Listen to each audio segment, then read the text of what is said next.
ગોંડલમાં અનુસૂચિત જાતિના એડવોકેટ દિનેશ પાત્ર સાથે થયેલ અત્યાચાર બાબતે આવતા મહિને દલિત સમાજના 1 લાખ લોકો સાથે બાઇક રેલી અને ગોંડલની અંદર સંમેલન યોજવા માટે જઈ રહ્યું છે. તો હવે જોઈએ છીએ પાટીદાર સમાજના આગેવાનોને રોકવા આવેલા લોકો કઈ રીતે દલિત સમાજને રોકે છે. દદનભાઈ મુછડિયા, પ્રમુખ અનુસૂચિત જાતિ, reporter Girishbhai ચોરવાડા, NN news Gondal. જય ભીમ, નમો બુદ્ધાય મિત્રો. હું દદનભાઈ મુછડિયા, જિલ્લા પ્રમુખ સમસ્ત અનુસૂચિત જાતિ સમાજ જુનાગઢ જિલ્લા.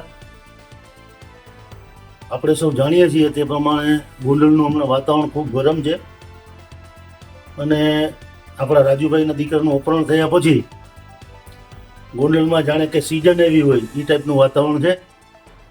મારે આપ સૌને દુઃખ સાથે કહેવું છે કે આપણા એડવોકેટ દિનેશ પાત્ર ને પોલીસે 2 ગુનામાં આરોપી બનાવી દીધા છે અને દિનેશભાઈના કાલે જામીન થયા છે. કાલે રાતે મારી એમની સાથે વાત થઈ છે અને એમને ખૂબ જ પાણી પીવડાવીને એટલા ટોર્ચર કરવામાં આવ્યા છે પીઆઈ પરમાર અને વડોદરા દ્વારા કે જાણે દેશમાં કાયદો વ્યવસ્થા ન્યાયતંત્ર કંઈ હોય નહીં અને જાણે ગોંડલના અમુક કહેવાતા ધારાસભ્યોને એનો પરિવાર છે એ જ સર્વે હોય એ રીતે આખું વાતાવરણ ખડું થઈ ગયું છે.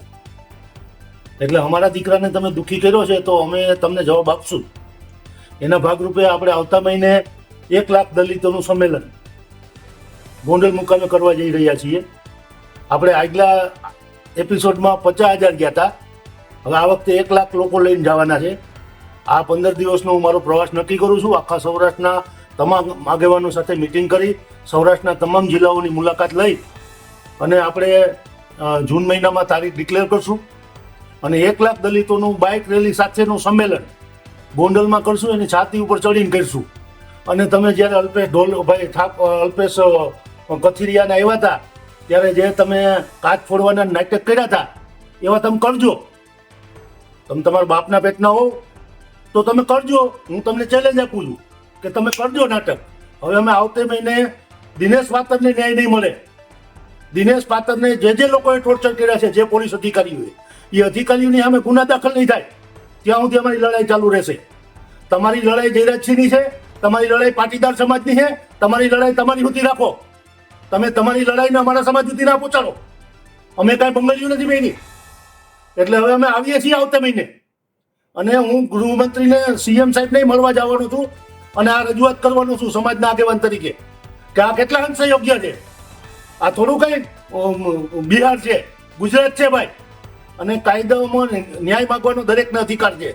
એટલે અમારા દિનેશ પાત્રને હવે પોલીસ વિચારીને અટક કરે કોઈ પણ ગુનામાં.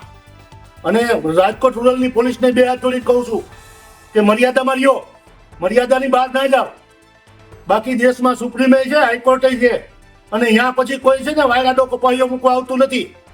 જેથી તમારી ઉપર આવશે ને તેથી બધા ઊંચા હાથ કરી દે. એટલે જે તમે ચાપલુસી કરતા હોવ કે એના તલવા ચાટતા હોવ તો મર્યાદામાં ચાટો, કાયદાની મર્યાદામાં રહી. તમે પોલીસ છો એ ભૂલી ના જાઓ, તમે બંધનથી બંધાયેલા છો એ ભૂલી ના જાઓ, કાયદાની મર્યાદા તમે ભૂલી ના જાઓ. બાકી તમને તમારો જયરાજસિંહ કે તમારો ગણેશ ક્યાંય બચાવવા નહીં આવે. કાયદો જ્યારે શસ્ત્રો ઉગામશે ને ત્યારે ઘેર બેહવાનો વારો આવશે. એટલે પોલીસ અધિકારીઓને 2 હાથ જોડીને વિનંતી કરું છું કે તમારી મર્યાદામાં રહ્યો. અને ખાસ કરીને પરમારને વડોદરાને બેયને કહું છું તમારી મર્યાદામાં રહ્યો.